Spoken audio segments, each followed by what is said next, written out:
Hoje nós vamos conversar sobre o capítulo de número 29, perdão, 27 da obra intitulada Boa Nova, psicografia de Humberto de Campos, pelas mãos abençoadas de Chico Xavier. Nós, quando pensamos nesse capítulo, né, a gente pode dividi-lo didaticamente em dois instantes. Humberto de Campos, ele narra a prece que Jesus faz logo após o lava-pés e também ele vai narrar o desdobramento, o que ocorre depois em relação a essa prece. Nessa live de hoje em específico, nós estaremos, sobretudo, dedicando a nossa atenção à prece do Cristo. Ela está narrada também no Evangelho de João, no capítulo 17. Isso é curioso, né? O evangelista João, ele vai narrar com profundidade aquilo que Humberto de Campos, tempos depois, vem nos trazer. E a gente vai procurar aqui extrair algumas lições interessantes a respeito dessa oração. E há alguns detalhes que a gente precisa ficar atento. Então, vamos começar com o contexto do capítulo 27, a oração do horto. Conforme o próprio Humberto de Campos vai dizer, depois do ato da humildade extrema de lavar os pés de todos os discípulos, Jesus retoma o lugar que ocupava na mesa do banquete singelo. Aqui faz menção Bebeto Humberto de Campos à Santa Ceia, a última ceia. O Cristo, antes de despedir-se materialmente da humanidade, dos discípulos, ele faz essa ceia especial, né, esse encontro na mesa, e ali dá algumas orientações finais, sabendo da extensão do compromisso que os discípulos teriam dali por diante. Ele faz o possível para fixar no coração daqueles espíritos algumas lições fundamentais. Imagina o seguinte: o professor, durante um bom tempo, imaginemos se, né, uma escola, estamos falando, né, de um bimestre. O professor, durante um bom tempo, ele vai dando conteúdos, ele vai trabalhando alguns conhecimentos e chega ao final, eh, vai ter uma prova e ele, antes dessa prova, ele faz um resumo, um apanhado geral daquilo que era necessário. Que os alunos tivessem aprendido aquilo que se fazia indispensável que eles não perdessem de vista. Nós temos, então, 3 anos de vida pública do Cristo, né, e nesse último no sermão, perdão, na Santa Ceia, Jesus vai fazer um resumão, né, tá uma época de Enem, então, com certeza tem, né, um filho, uma filha, sobrinho, alguém da família que está aí envolvido, nessa questão. A gente teve a prova domingo, né, agora de Ciências Humanas, Linguagem e Redação, e a gente vai ter prova de Matemática e Ciências da Natureza. E agora, né, a grande semana de revisão das Ciências da Natureza e de Matemática. É um momento, né, que vai ser elencado os principais pontos que a gente tem. Então, Jesus fazendo esse aulão de véspera com os discípulos, para que ficasse gravado no coração de cada um deles aquelas imprescindíveis lições. Os instantes de testemunho chegariam para cada qual no justo instante. Para o Cristo estava aproximando-se, estava como que ali há algumas horas. Era preciso que eles não perdessem de vista o fundamental. Teve muita coisa sim, mas existia aquelas lições, né, essenciais. E é por isso que Jesus né, como quem finalizando todo aquele trabalho, vai dizer: "O novo mandamento vos dou, que vos ameis uns aos outros, como eu vos amei". Como, destacar ali, né, o pilar das lições ensinadas, diante de tudo aquilo que tinha sido passado. Ali foi a dica master, para que os corações, né, que fossem atravessar, as experiências mais árduas, tivessem como dica central, para passar em todas as provas, aquela que seria a chave, o coringa, né, a iluminar os horizontes. Jesus dá essas últimas recomendações e, para fechar esse instante como que extraordinário, ele vai fazer a oração, né, em favor dos discípulos. Na verdade, no Evangelho de João, a gente tem separado em 4 instantes. Tá o título, né, a oração de Jesus, mas tem 4 tópicos. Jesus roga ao Pai por si mesmo, pelos discípulos, roga por todos aqueles que hão de crer nele no futuro, e Jesus ora para que, os discípulos possam estar junto a ele posteriormente, mais tarde. Então nós temos uma construção aqui interessante, aonde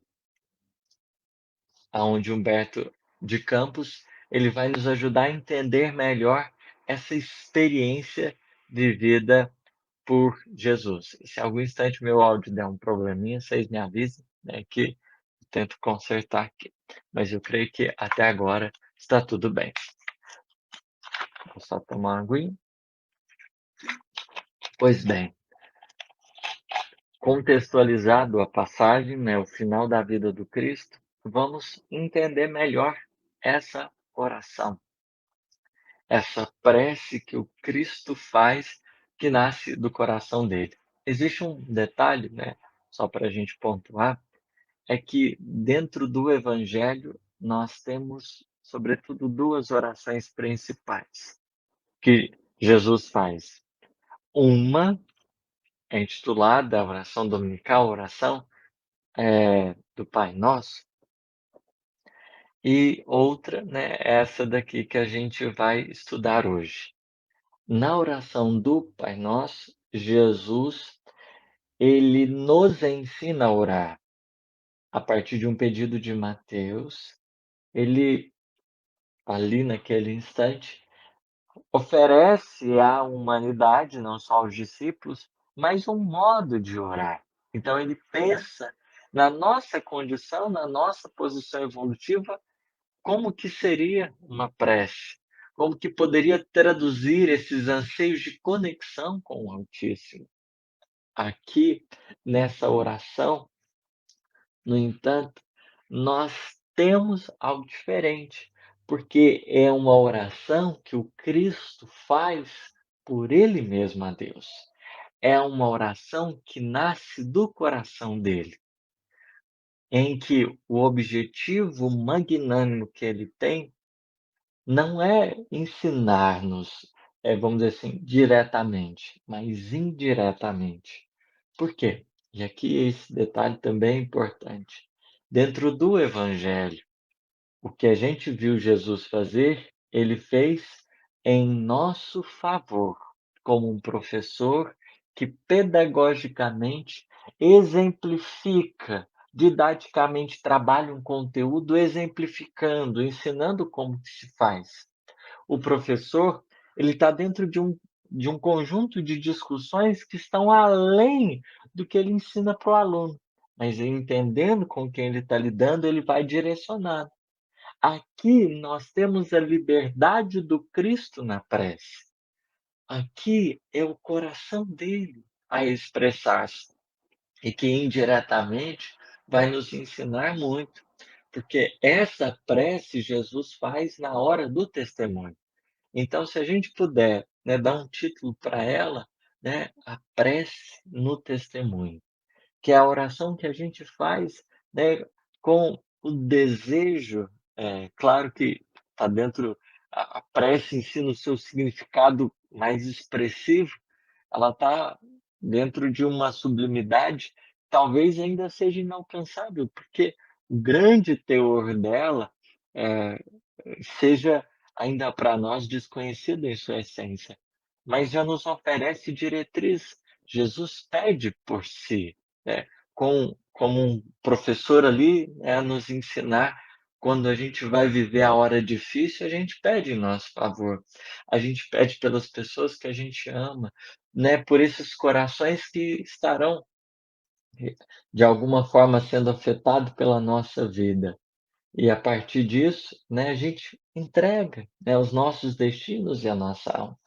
Essa passagem por si mesmo, ela reescreve um episódio bíblico fundamental que nós temos dentro da tradição, né, bíblica.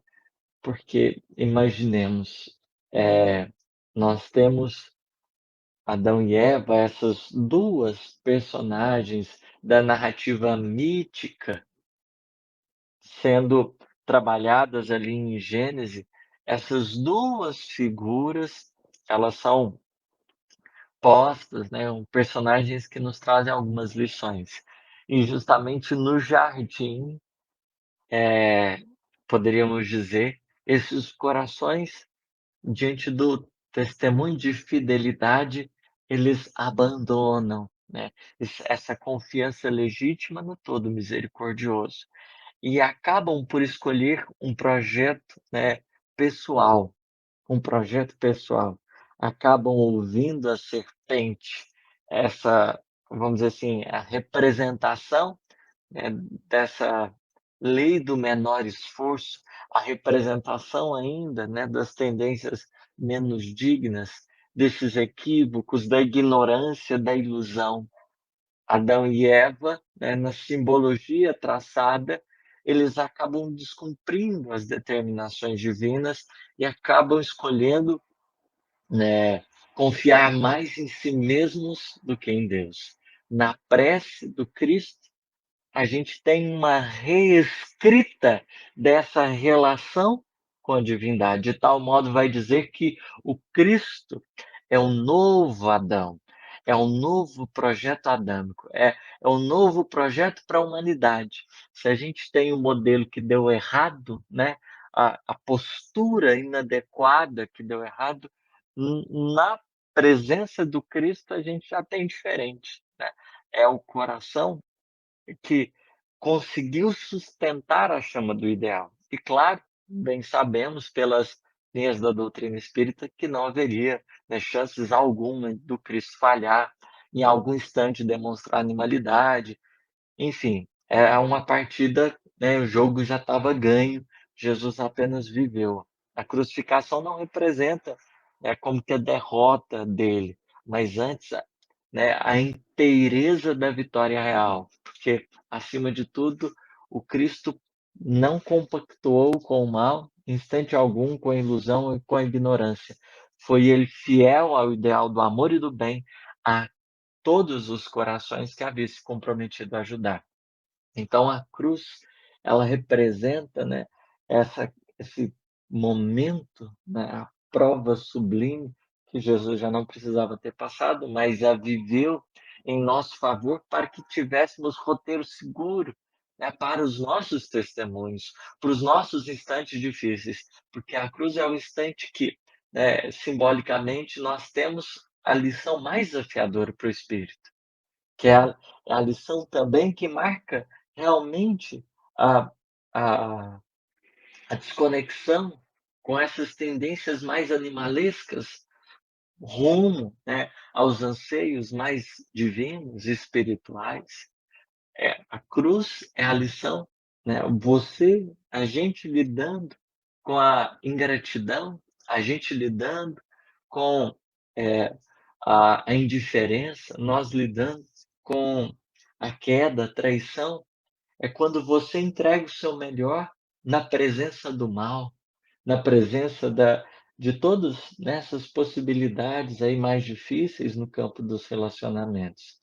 Lidar com essas experiências não é fácil, porque é um instante que muitas vezes a gente acaba, né, se enrolando bastante, os nossos corações ficando muito presos a determinadas experiências, a mágoa, ressentimento, né, porque em verdade a gente vai entendendo que, eh, o desafio do Cristo nem foi os mais distantes, os beneficiados em si, apesar de que, né, ali, eles ampliavam o contexto de ingratidão.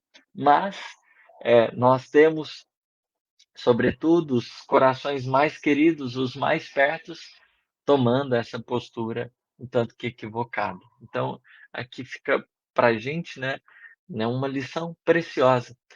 E Jesus, de tal modo, não tinha problema com a crucificação, porque em 3 momentos diferentes ele fala dela. Então a questão nunca foi isso, né, lá na Decápolis, quando, eh, depois de ter respondido sabiamente a pergunta de Jesus, né: "Quem, vocês acham que eu sou?" E aí o Simão Pedro, inspirado, vai dizer, né: "Tu és o Cristo, Filho de Deus vivo". Depois desse episódio, a gente tem, uma marcante experiência também de Simão Pedro, porque Jesus começa a falar que iria partir, diante da sua missão, ele iria partir, o Simão fala: "Não, Senhor, isso não vai acontecer". E Jesus, né, pondera a questão: "Olha, afasta-te de mim, Satanás". Ou seja, né, eu entendo que o testemunho é necessário na terra. Não não vem com essa ilusão, não vem, né, com essa postura ignorante, porque a gente passa pelos desafios no mundo, né. Jesus mesmo depois vai dizer aos discípulos, nesse contexto, nesse aulão de véspera, ele vai dizer: "Tenho-vos dito essas coisas para que em mim tenhais paz. No mundo tereis aflições, tende bom ânimo, porque eu venci o mundo". Ou seja, o jogo já estava ganho, né, era exemplificação plena, era como se ele dissesse assim: "Presta atenção, porque tudo que eu estou dando é dica, a questão vai cair, não tenha dúvida, vai vir esse instante, vai cair isso, vai cair aquilo.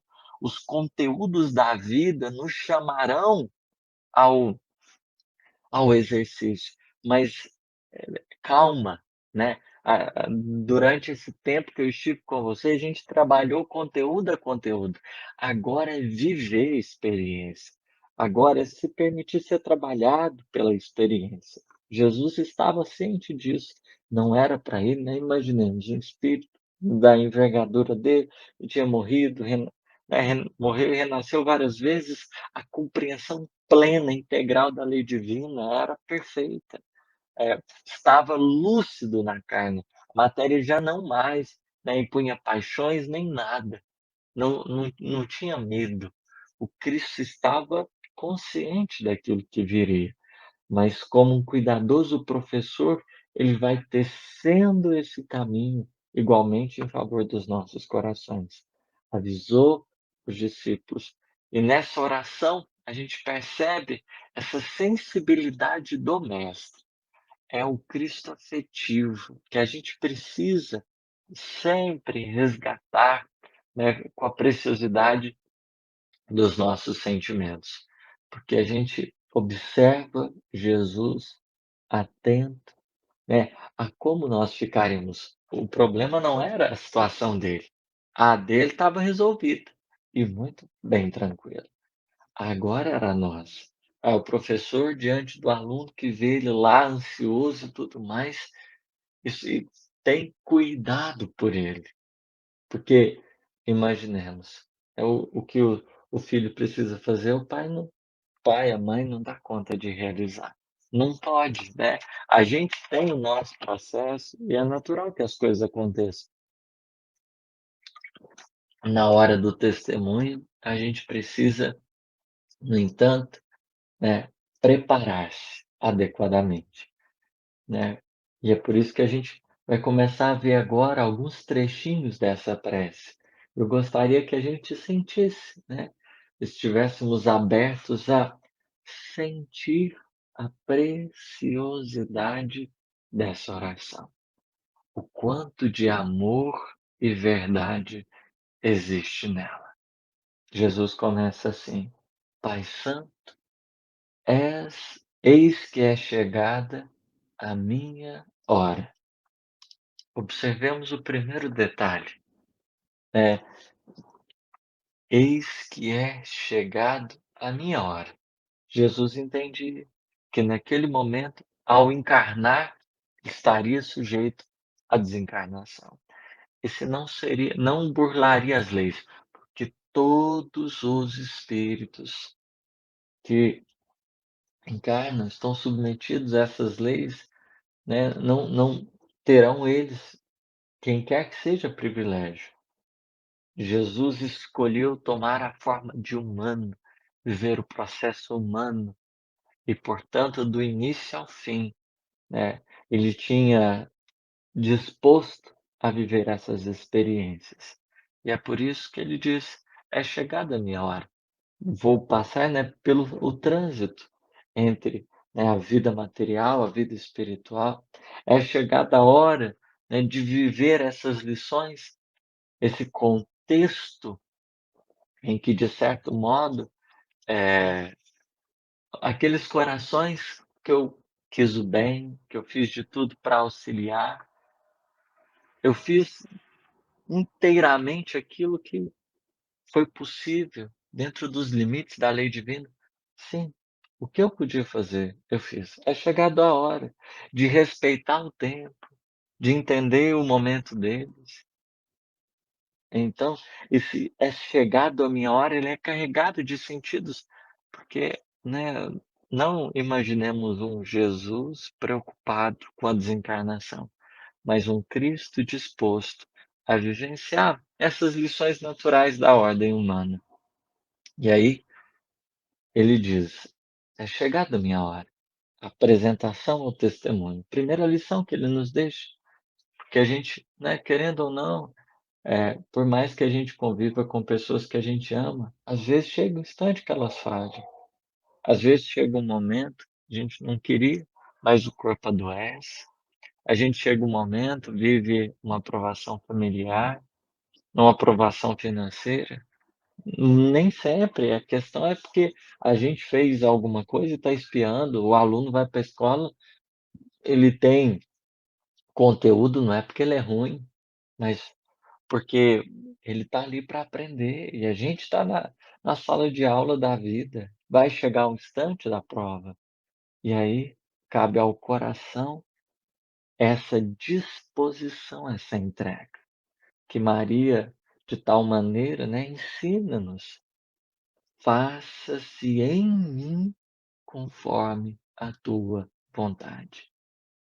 Na hora do testemunho, a gente precisa trabalhar essa aceitação. E aí Jesus pondera: "Acolhe-me em teu amor". A gente, né, é muito lindo isso de Jesus, porque imaginemos, os discípulos estão escutando a prece, é um Cristo orando, e não é que uma oração falsa da boca para fora. As palavras nascem do sentimento e representam a materialização daquilo que pulsava no coração do mestre. Acolhe-me em teu amor. De tal maneira, na hora que a gente se apresenta ao testemunho, é justo nos conectarmos com a misericórdia divina, que nos alcança sim, porque em verdade nós não caminhamos para a morte. Nenhum de nós, quando é chamado às provas, às experiências mais árduas, como quem fez e está fazendo o Enem, não é chamado ao momento da morte, mas a dar de si para que a obra da vida se faça, né, no caso do aluno alcançar a tão sonhada vaga numa universidade pública ou, né, financiamentos possíveis a partir, né, dos programas federais. Aqui é um momento que a gente vai entendendo a largata que caminha a passos largos na transformação, não caminha para a morte. Tem um final de ciclo e início de outro, e as provas elas representam esse instante de divisão, porque existe, né, um ser sendo gestado testado em cada, etapa desse processo. Nós vamos a cada prova, né, amadurecendo e crescendo. É por isso que na mensagem A Paciência é dito: a dor é uma bênção que Deus envia a seus eleitos. O momento da prova, ele só chega quando a gente está em condições, porque da parte da justiça divina, nós só penetraremos o clima da luta depois que nós tivermos condições de não só entrar na provação, mas também sair dela. A gente só entra numa dificuldade quando efetivamente a providência divina já considera que nós teremos condições de sairmos vitoriosos dela. Nós somos como que escolhidos, né? O aluno que é escolhido para fazer a prova depois do conteúdo das lições já empregadas. É o jogador de futebol que sai do banco e tem que ir lá para a linha de frente, suar a camisa e dar de si na obra da vida, como aconteceu, né? O Fluminense ganhou, e aí teve o técnico chamou lá o, o jovem e falou assim: Você vai fazer o gol do título. Aí ele entrou lá e fez o gol do título. Ele entrou para dar de si, para suar, né, para esse sacrifício pessoal, para a gente dar daquilo que a vida tem cultivado em nós. E para isso a gente precisa entender, né, esses fundamentos da prece. Acolhe-me em teu amor. O objetivo é a gente estar conectado, porque a gente se prepara e é justamente com o amparo divino que a nossa experiência não se faz vã e que a gente vai encontrando essa força divina, essa nutrição celeste que irriga-nos a intimidade, a fim de que o nosso coração possa ser trabalhado pela experiência, possa ser moldado pela prova que a gente passa. Eleva o teu filho para que ele possa elevar-te entre os homens no sacrifício supremo.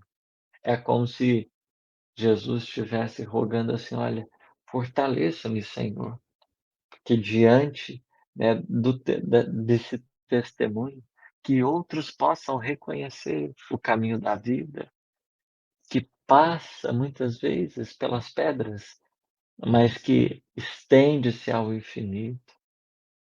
Aqui, Jesus pedindo para que elevar, né? E observemos na lição um ponto de vista que Kardec escreve.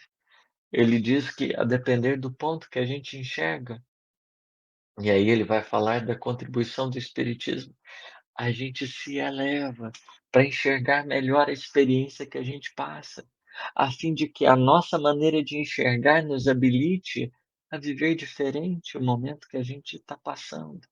E assim, entendendo melhor o pensamento divino, a gente possa, no sacrifício, testificar dessa luz e dessa verdade. Observemos, né, o conhecimento que a gente tem, ele precisa converter-se no ouro precioso, que nos enriquece o coração e as esperanças, a fim de não permanecermos atrelados ao desânimo, que às vezes começa a corromper-nos. É preciso apresentar-se, conectar-se com a providência divina no anseio sincero de darmos o melhor, a fim de que esse melhor, né, elevado, né, conectado plenamente, outros corações possam inspirar-se. É como, né, não raro acontece. Imaginemos para esse jogador de futebol que entra e faz gol, que elevou-se acima do desespero, do desânimo, e foi lá no instante de tensão e fez o que precisava ser feito. Ele irrigou a tantos corações, né?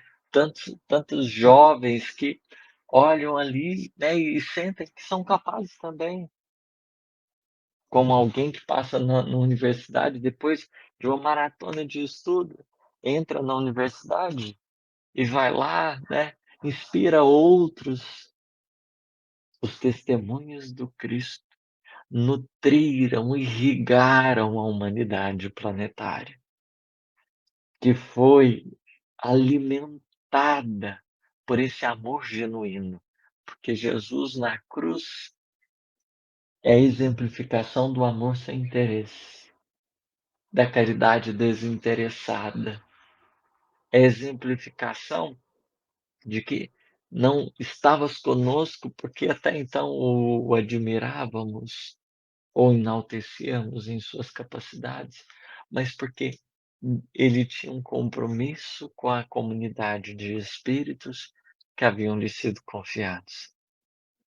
E é por isso que Jesus diz: glorifiquei-te na terra, testemunhei tua magnanimidade e sabedoria, e consumo agora a obra que me confiastes.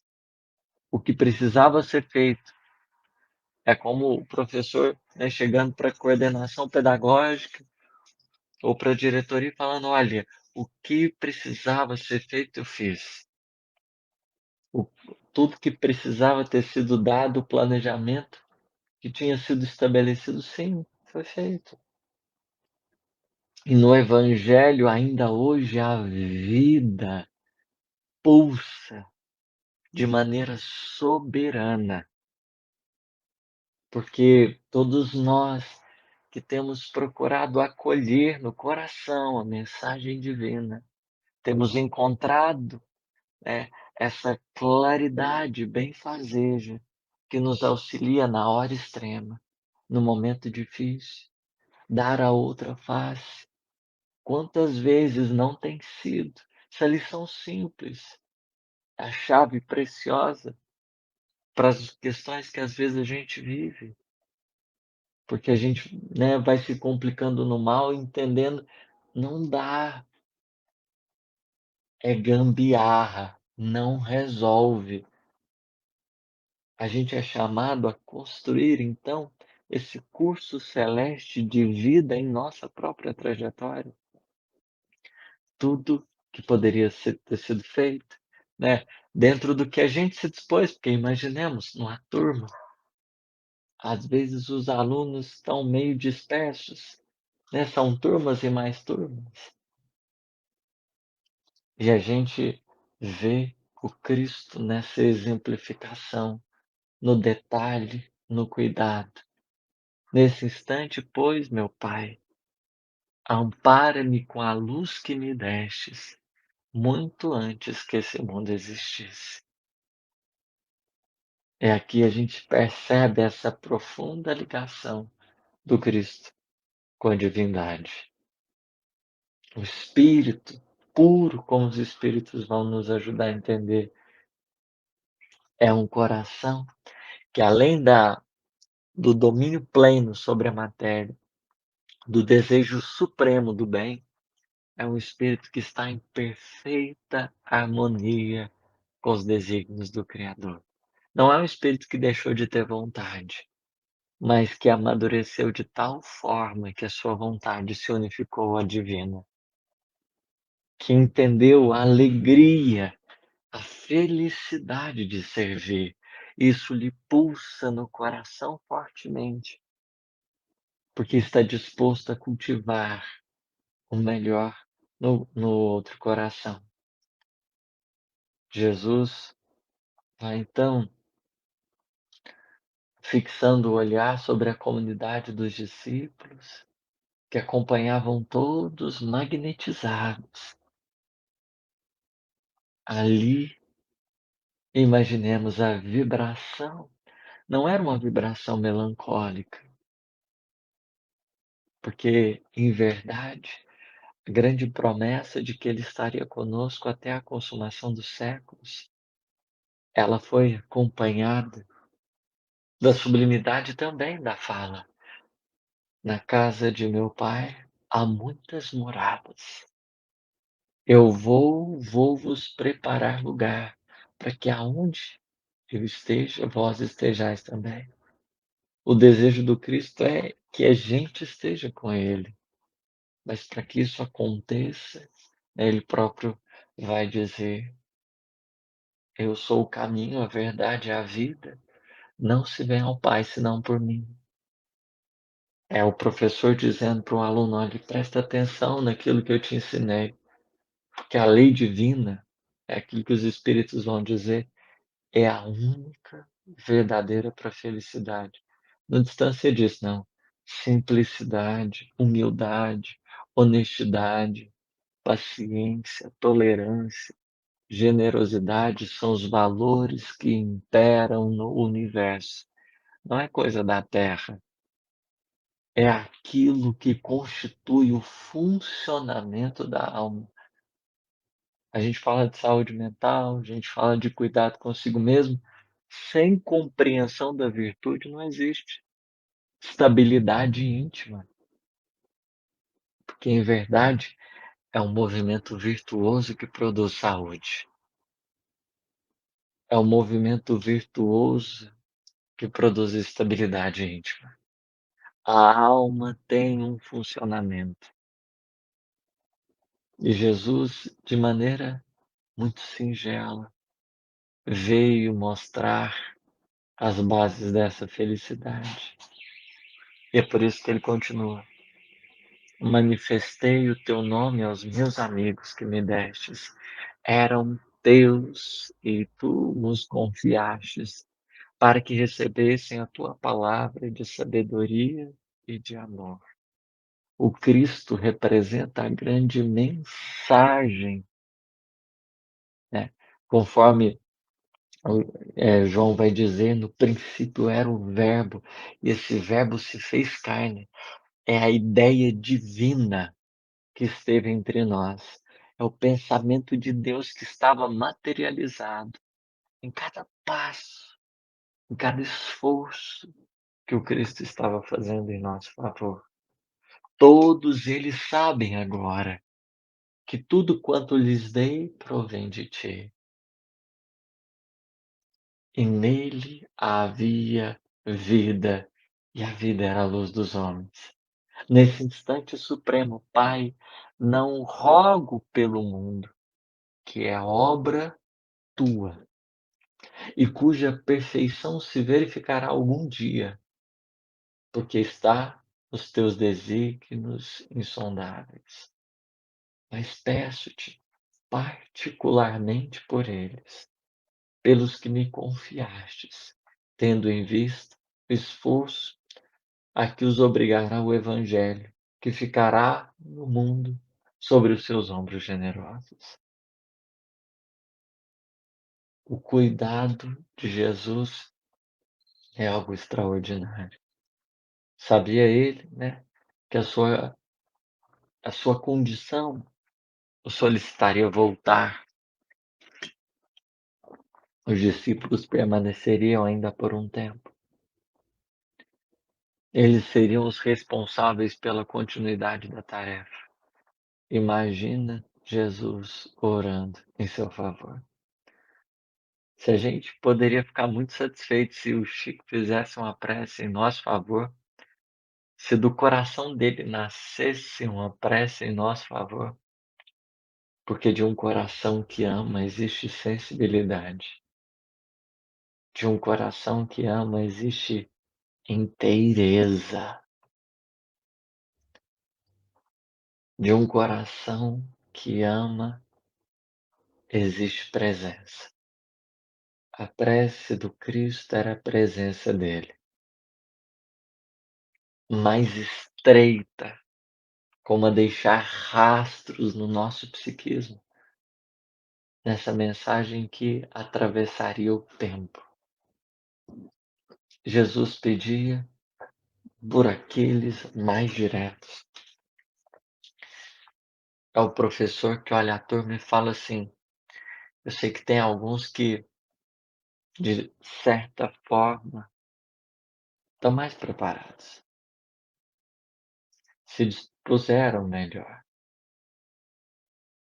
Por esses corações que estão mais preparados, que vão avançar, que vão seguir adiante, as provas vão ser mais difíceis, porque não vão repetir lições, mas vão para campos de aprendizados cada vez mais intensos. A esses corações, Senhor, eu oro, porque eles vão precisar de muito apoio. Eles vão necessitar dessa nutrição divina. Aqueles outros corações, eu sei, vai chegar o tempo deles. O mundo é obra tua, ou seja, a lei jamais, né, permitirá que alguma ovelha se perca, que algum espírito não chegue ao grau da perfeição, mas tem alguns que, por se exporem à obra da vida, passarão por provas, às vezes, mais delicadas.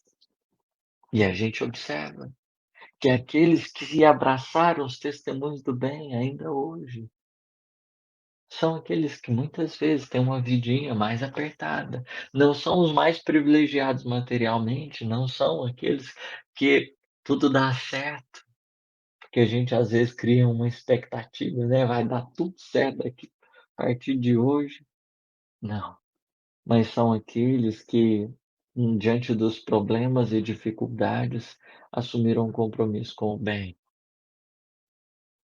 entenderam a estrada a que foram chamados. Jesus ora por esses corações. Ora por esses corações. Eu já não sou da terra. Meu papel já foi cumprido. Rogo-te que os meus discípulos amados sejam unidos uns com os outros, como eu sou contigo. A preocupação de Jesus com a união dos discípulos dele na terra. Ele tem cuidado com os seus. Ele tem alegria pelos que trabalham efetivamente em seu nome, tem dado tempo para a obra da vida. O desejo era que quem ficasse, quem abraçasse a tarefa, estivesse junto, como ele está com Deus, que tivesse condições de se conectar essencialmente uns com os outros e abraçassem esse ideal, esse propósito, com essa honestidade, com essa sinceridade. A preocupação dele com a união das pessoas em torno da causa. Os meus discípulos amados sejam unidos uns aos outros. Dei-lhes a tua palavra para o trabalho santo da redenção das criaturas.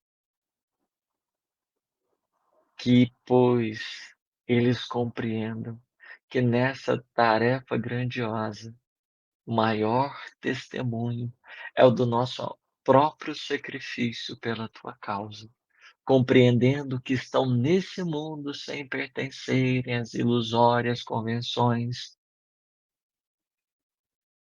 por pertencerem só a ti, de cujo amor viemos todos para regressar à tua magnanimidade e sabedoria, quando houvermos edificado o bom trabalho e vencido na luta proveitosa. Sim, há nesse ínterim o desejo que os discípulos compreendessem. Não estamos nenhum de nós retidos às amarguras da vida. Viemos para um trabalho santificante, conforme os espíritos vão dizer lá naquela questão, depois de considerar que somos simples e ignorantes, os espíritos vão considerar que cumpre-nos cumprir a nossa missão aqui na Terra, Eis o meio que a gente tem de conhecer a verdade e aproximarmos-nos de Deus. A vivência.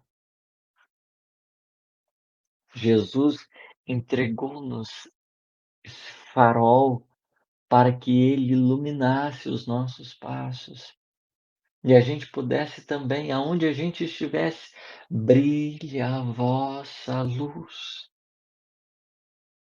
Ou seja, dá a sua melhor parte. O Cristo, desde o início, confiava na melhor parte, que poderia vibrar dos nossos corações.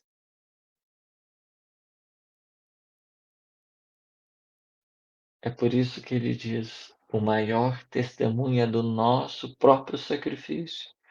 Aquilo que a gente pode entregar para a vida de mais santo é o nosso esforço no bem, porque não há nada que possa calar o bem.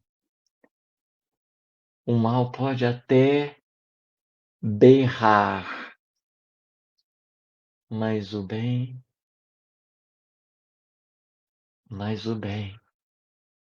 permanece no silêncio do serviço vitorioso.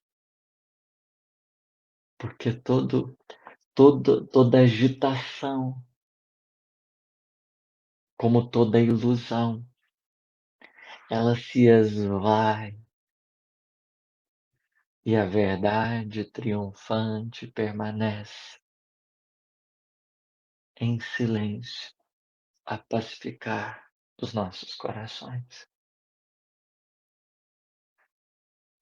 É por isso que Jesus continua desejando que a gente empenhasse para estar conectado com esse amor, entendendo que a terra não representa a nossa destinação. Estamos em peregrinação em busca dessa unidade divina. Que os meus discípulos, Pai, não façam da minha presença pessoal o motivo de sua alegria imediata. Que me sintam sinceramente em suas aspirações, a fim de experimentarem o meu júbilo completo em si mesmos. O mestre não pode ser alegria vã, não pode ser fogo de palha. A mensagem do Cristo precisa penetrar no mais profundo dos nossos corações, para que a gente sinta a alegria do bem. Não é a emoção de ter sido beneficiado, mas a felicidade de compreender o nosso destino, de entender a nossa identidade, aquilo a que fomos chamados, porque a maior infelicidade que o espírito pode passar é a infelicidade, é a infelicidade de desconhecer a si mesmo, a sua própria identidade. As palavras do Cristo nos lembram quem somos. A mensagem do Evangelho resgata a nossa identidade e nos permite compreender melhor o que é que viemos fazer. Essa frase é muito expressiva. Que os meus discípulos não façam da minha presença pessoal motivo da sua alegria imediata. Que me sintam sinceramente em suas aspirações, a fim de experimentar o meu júbilo completo em si mesmos. No dizer de Emmanuel, começar é fácil, continuar é difícil, chegar ao fim é crucificar-se. Não é fácil, mas guardar essa alegria porque a gente sentiu sinceramente as aspirações do Cristo em nós. É uma felicidade sem mescla, porque a gente penetra o testemunho entendendo, nenhum de nós está indo para sofrer. Estamos indo para traduzir a nossa essência divina que pulsa em nós, porque a alma, as suas muitas camadas, vai conhecendo a sua interioridade, o seu núcleo, pela fidelidade aos compromissos que abraçou. Junto deles, outros trabalhadores do Evangelho despertarão para a tua verdade. O futuro estará cheio desses operários dignos do salário celeste. Será, de algum modo, a posteridade do Evangelho do Reino que se perpetuará na terra para glorificar a tua revelação. Protege-o a todos, Pai, que todos recebam a tua bênção, abrindo seus corações às claridades renovadoras. Pai justo, o mundo ainda não te conheceu, eu, porém, te conheci.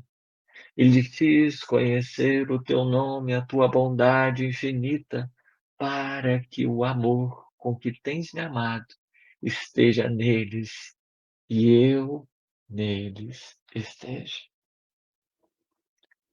Jesus, deixa essas palavras em favor do nosso futuro. A destinação da terra, mundo celeste. O trabalho do bem se perpetuaria. Se o mal, no seu auge, vem fazendo barulho, é justo entendermos que ele também tem perdido o império. Porque cada vez mais a gente tem entendido. Não é a agressividade que resolve. Não é sendo trapaceiro que a gente tem encontrado justiça na nossa trajetória. Pelas luzes que têm se acendido na trajetória, outros tantos corações têm despertado. E é onde esses luzeiros têm representado as verdadeiras claridades da aurora. O mundo de regeneração tem marcado presença. E por mais que a treva ainda se faça presente, já é possível vislumbrar a verdade na sua claridade sublime. Nunca se fez tardia, e amanhã, benfeitora, a ressurreição celeste tem marcado seu tempo, para que o amor com que tens me amado esteja neles, e eu neles esteja. O, o Cristo tem cuidado pelos seus. E todos nós poderemos nos dizer como desses que são enxergados. Nossas vidas não estão ao abandono. Nossas trajetórias não são carros desgovernados. Nossas existências são fios preciosos tecidos da colcha da vida. E é do coração do Mestre que surge o grande projeto de unidade da Terra, para que estejamos plenamente unidos nesse objetivo santo. É uma prece importante para a gente lembrar, nasce do Cristo desejo de que a felicidade esteja morando plenamente em nossos corações. Ele tem cuidado por nós. Se por sinal a vida nos convidar ao testemunho diante do mal, não desprezemos a oportunidade em curso. Saibamos compreender a nossa ligação com o céu, porque em verdade tudo mais estará nos desígnios divinos. Obrigado pela paciência, pela misericórdia, que o Divino Mestre nos fortaleça.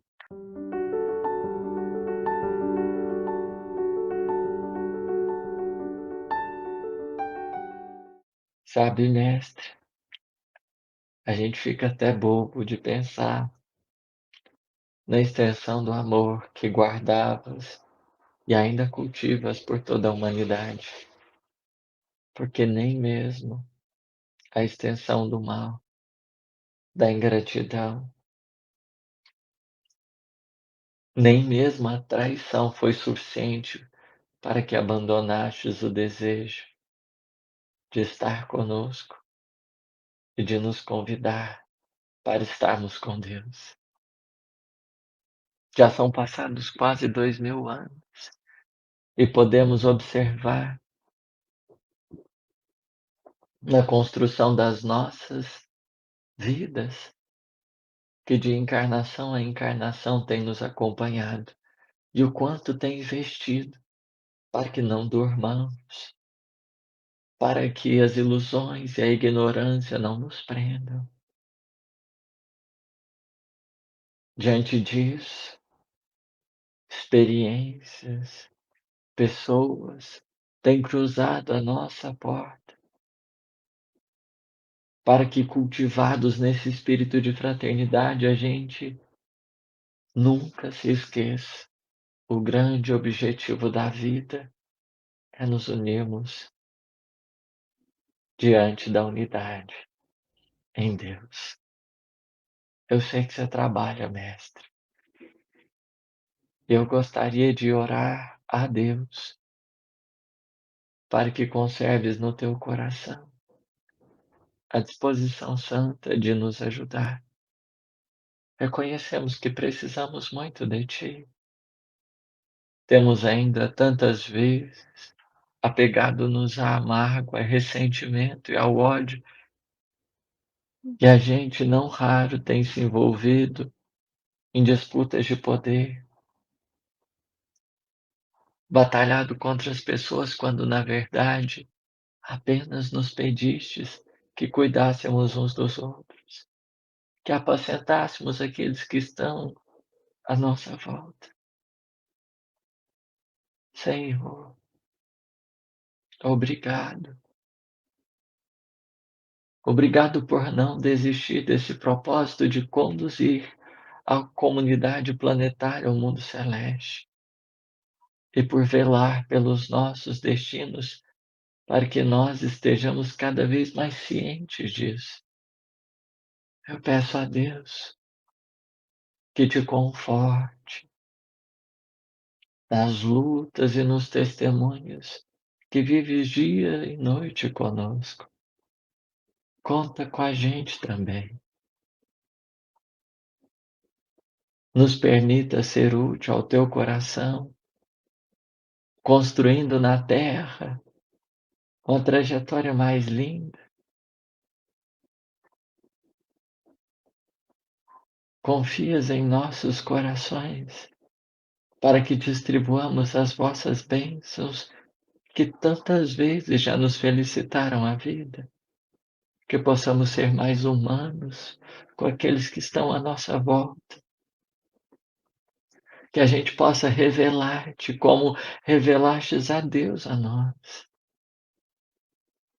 e marchando com mais humildade, com mais simplicidade, sem tanto apego à matéria, a gente possa fazer da nossa trajetória um hino de esperanças como foi a tua mensagem no Evangelho, mostrando que mesmo na presença do mal, não precisamos jamais revidar ao mal.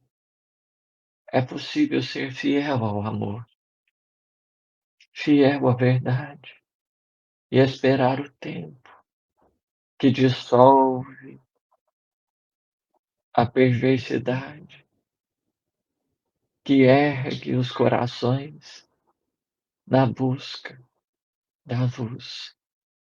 Obrigado, Jesus. Muito obrigado por tudo. Que assim seja.